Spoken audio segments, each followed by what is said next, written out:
Chapter 357, Happenings at the Banquet. When he got back to Minsk Street from the factory district, Klein had a simple lunch and took a nap.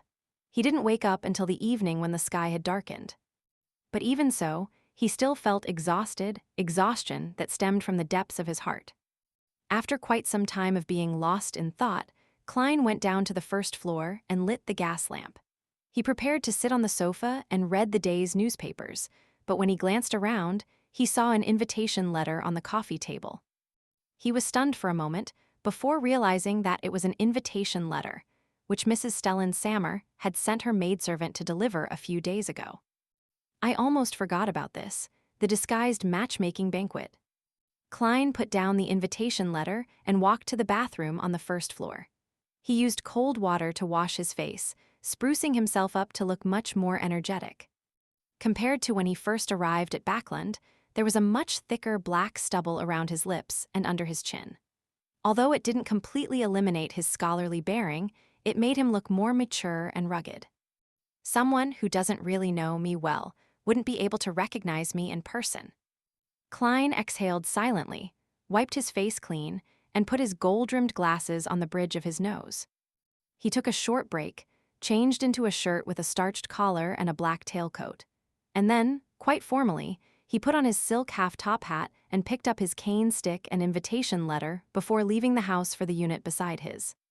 Amidst the tinkling of the doorbell, he saw Julian, the maidservant, open the door and Stellan with her blonde hair coiled up high, and her ears adorned with silver earrings. Klein took off his hat, bowed, and praised politely, "Mrs. Sammer, you are very beautiful today." Although his words were extremely perfunctory, it was true that she was much more beautiful than usual. It appeared that her ability to doll herself up meticulously had experienced a significant breakthrough. It seems like the adultery case made her besties with Ma'am Mary. Besides, Mary is now a tycoon with a wealth of tens of thousands of pounds, and she has been admitted into the National Atmospheric Pollution Council, allowing her to acquaint herself with many people in power. She must have had sufficient experience in the areas of makeup, clothing, accessories, and so on. Klein nodded in understanding. The corners of Stellan's mouth couldn't help but curl up. "These are my new earrings that cost 8 soldi. Lady, you haven't changed in the slightest." Klein smiled and handed his hat, cane, and coat to the maidservant. The fireplace and the pipes in the room brought the warmth of early summer. Many women and young ladies were not dressed that conservatively. Some of their fair arms were exposed, while others bared their creamy chests. "Luke is talking business with some friends. Let me apologize on his behalf." Stellan played her role as the female host to its fullest. "Have your meal first. I'll introduce you to a few well-educated ladies later." "Actually, there's no need for that. Just let me eat in peace." Klein smiled. "I can already smell the fragrance of the food." Since there were quite a lot of guests, with over 20 of them, the dinner was in the form of a buffet. Klein took a plate and walked around, and he found that the food was a lot more varied than before. Cold trout, chicken pie, mutton stew with peas, salted breast, curry, roast beef, turkey, beef tongue pastry, ham, salad, and cream cake. The alcohol provided was still champagne and red wine. This suited a carnivore's palate very well. Klein, with his large plate, didn't make conversation with anyone. He hid in a corner and slowly savored the food. It's not as good as the chefs at the Quelog Club. From time to time, he would inwardly make comments on the food. He was about to go for second helpings when he was finally discovered by Stellan Sammer. At the same time, he saw an acquaintance beside the lady. He was none other than Lawyer Jurgen with his serious expression. "Right, Jurgen is also a bachelor." Klein smiled and walked over, taking the initiative to ask, "How is Mrs. Doris's recovery?" Jurgen uncomfortably tugged at his bow tie. "She'll be discharged next week." "That's great," Klein sincerely said with mixed emotions. At that moment, Stellan had already brought a few young ladies over and introduced them. "This is Mr. Jurgen Cooper, a senior solicitor who earns at least £3 a week. He often gets a commission from the cases he handles, and he definitely earns more than £200 a year. Furthermore, he is young and capable. He will most likely become a great lawyer in the future. This is Mr. Sherlock Moriarty, a well-known detective.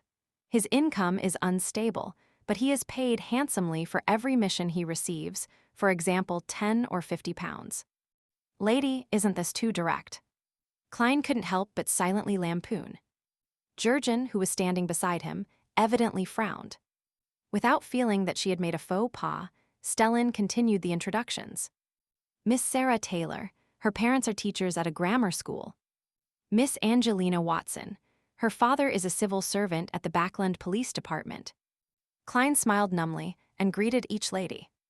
After Stellan was done, Jurgen said in a deep voice, "Mrs. Sammer, it's impolite to mention the income of others in front of others." Stellan wasn't mad. Instead, she replied very seriously, "No, it's very important. If you end up liking each other and decide to start a family, then income is essential. Think about it, there must be meat, vegetables, fruits, milk, white bread, butter, cream, and other foods every day. It costs at least £1.05 solely a week on food alone, not to mention the alcohol. In addition, to rent a better house is nearly £1 a week. Yes, there's also the need to purchase water, gas, charcoal, soap, and the like. One still needs to consider transportation expenses. This adds up to about 10 solely. That is just the most fundamental expenses. Are you not bringing your wife to a musical concert or to go watch a play? Don't you need to get new clothes every year? Ladies, I believe that a family must spend at least £30 a year on it in order to be considered to be living a decent life. In addition, there is the salary of the maid, the cost of education for any children, the emergency money that's needed to be set aside for medical treatment, as well as the expenditure of some necessary decorations. Only with an income of more than £200 a year can those needs be met. Only then can a happy family be achieved. Thus, in order to not delay everyone's time or cause any misunderstandings, I believe it is necessary to include this in the introduction. As a lawyer, Jurgen was momentarily unable to provide a rejoinder. Fortunately, he always had a serious and stern expression on his face. How big-hearted. But the basic etiquette is to tell the two parties this information in private. And of course, I know exactly why you're making the introductions straight to their face. Klein smiled. Yes, income is very important. Only with an income of more than £400 a year can one host a dinner at this level.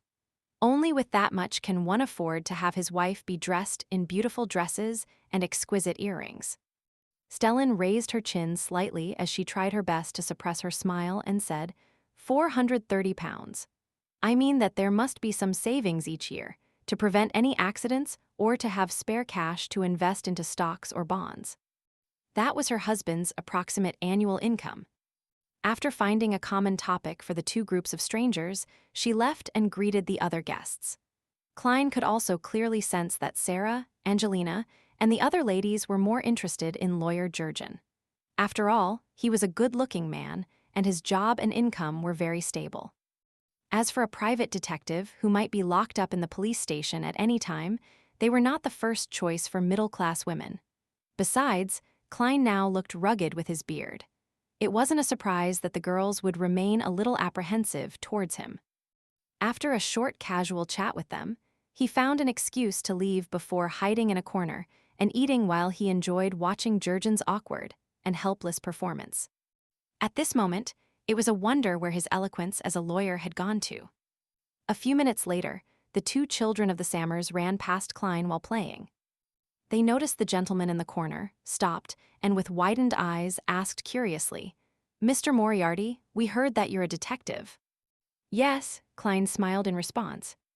The little girl said innocently, "Can you tell us about the cases you've cracked?" Her twin brother nodded immediately. "The cases I cracked?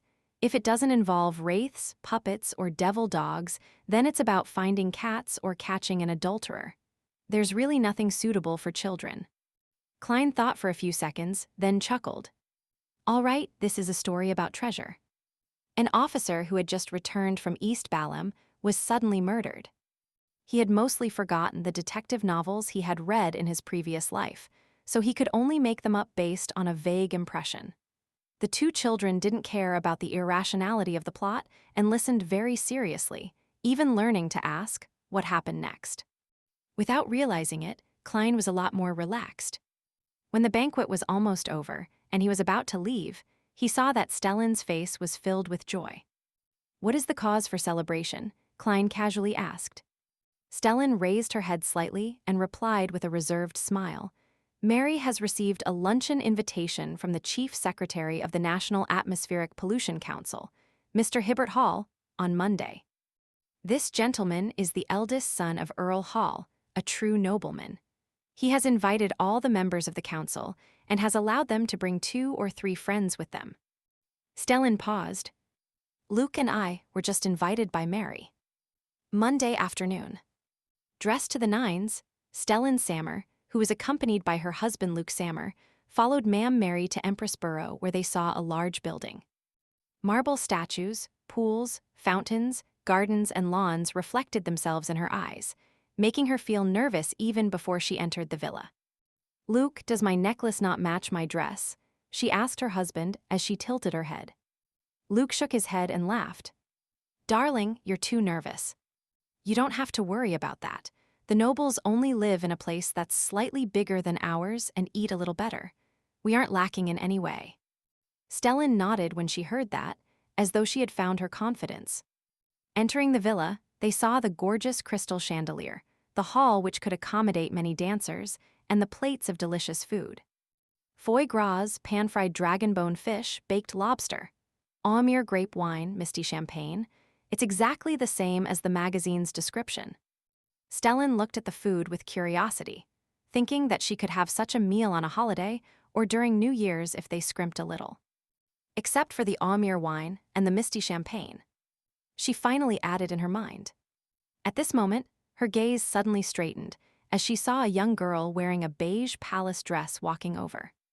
The girl had blonde hair and green eyes, and she was abnormally beautiful. She wore a pair of white silk gloves with a pair of small, beautiful emerald earrings. She exuded pureness and elegance. "She's just like an angel." Even though she had always been proud of her appearance, Stellan couldn't help but exclaim in admiration, and she felt an inexplicable sense of inferiority at that moment. "Hello," she clumsily greeted with the etiquette she had just learned. "Hello," the girl returned the greeting gracefully. After they had passed each other, Stellan accompanied her husband and Mary to meet the distinguished guests and the noble, Mr. Hibbert Hall. After a while, she walked to the balcony by herself, intending to ease her mood. However, she unexpectedly saw the angelic girl from before. She was looking out over the landscape. A large golden retriever obediently sat beside her rose, ribbon-rimmed shoes. "It's so cute." Stellan made an attempt to make conversation. The young girl replied with a faint smile, "Let me thank you on Susie's behalf for your praise." As she looked at the duo, Stellan suddenly felt that she should own a similar pet for herself. This was the only way to showcase the Sammers' dignity. She asked in a measured tone, "I heard that the nobles rear a lot of hunting hounds. Is this one of them?" "Yes." The girl, whose emerald green eyes looked more enchanting than her earrings' gems, lightly nodded. "May I know how much money is needed to buy one?" Stellan asked with a smile. The pure and elegant girl looked down at the huge golden retriever and, without minding the question, answered with a slight smile, £450.